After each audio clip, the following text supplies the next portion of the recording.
दिसंबर में हमें एग्जाम देना है या जून में एग्जाम देना है? Very good question.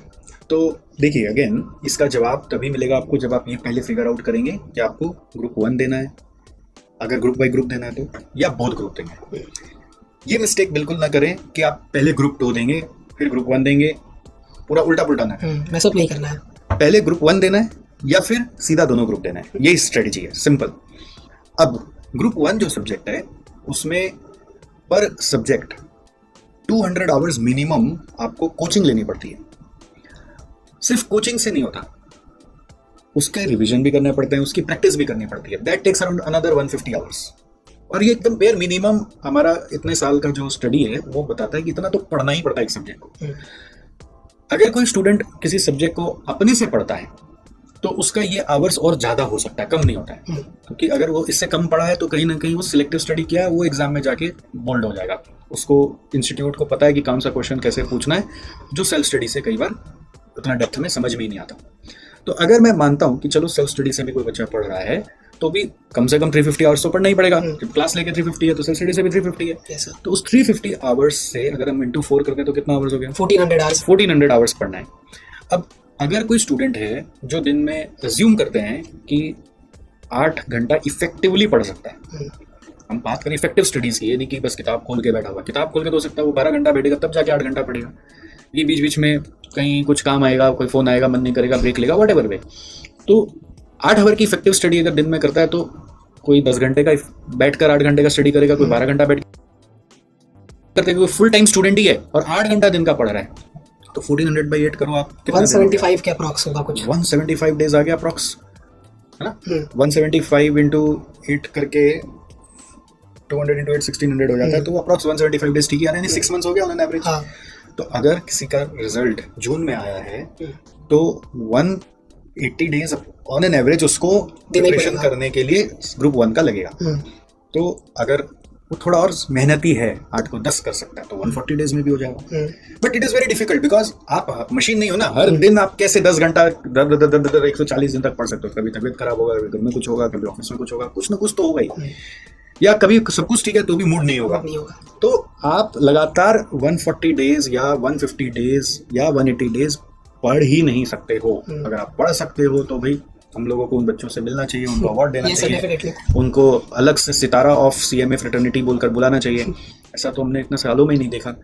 हालांकि सब ऐसा अज्यूम करते हैं कि हम कर लेगा, बट वो कर नहीं पाते और इस कारण से अटेम्प्ट वेस्ट करते हैं। अपना अटेम्प्ट वेस्ट करके विशेष सर्कल में फंस जाते हैं। फिर एक बार अटेम्प्ट वेस्ट होता है ना, मतलब आप जाके बस एग्जाम दे देते हो तो रिजल्ट तक तो वेट करते हो कि शायद हो जाएगा, और फिर वापस टाइम कम पड़ जाता है और फिर सोचते हो नेक्स्ट अटेम्प्ट में निकाल लेंगे, तो नेक्स्ट अटेम्प्ट में भी नहीं निकलता। ऐसा एक अटेम्प्ट लगता है तो फिर 3-4 अटेम्प्ट लग जाता है। जैसे हम लोग रिकॉर्डिंग जब स्टार्ट करते हैं तो एक अटेम्प्ट में हो गया तो हो गया, नहीं होता तो 3-4 रीटेक हो जाते हैं। सर स्टूडेंट्स भी तो हम सीएमए कम्युनिटी के ही हैं, अटेम्प्ट्स लगना तो ठीक है। अब पॉइंट है कि अटेम्प्ट लगना is not that serious affair, but मैं ये समझाना चाह रहा हूँ कि अटेम्प्ट लगने से आपके ऊपर जो पीयर प्रेशर बनता है, जो फैमिली का प्रेशर बनता है, जो सेल्फ मोटिवेशन टूटता है, उसका प्राइस बहुत ज़्यादा है। इसलिए ये प्लानिंग बहुत ज़रूरी है कि आप अपना अटेम्प्ट को ठीक से चुनें। तो ग्रुप 1 यदि देना है तो आप देखिए कितना हुआ, 180 डेज का प्रिपरेशन टाइम लगेगा। तो अगर हम समझते हैं कि जुलाई से प्रिपरेशन स्टार्ट हुआ, 15 जुलाई से पकड़ रहे, रिजल्ट आया होगा किसी का, जून का एग्जाम है तो 9 जुलाई तक रिजल्ट आता है,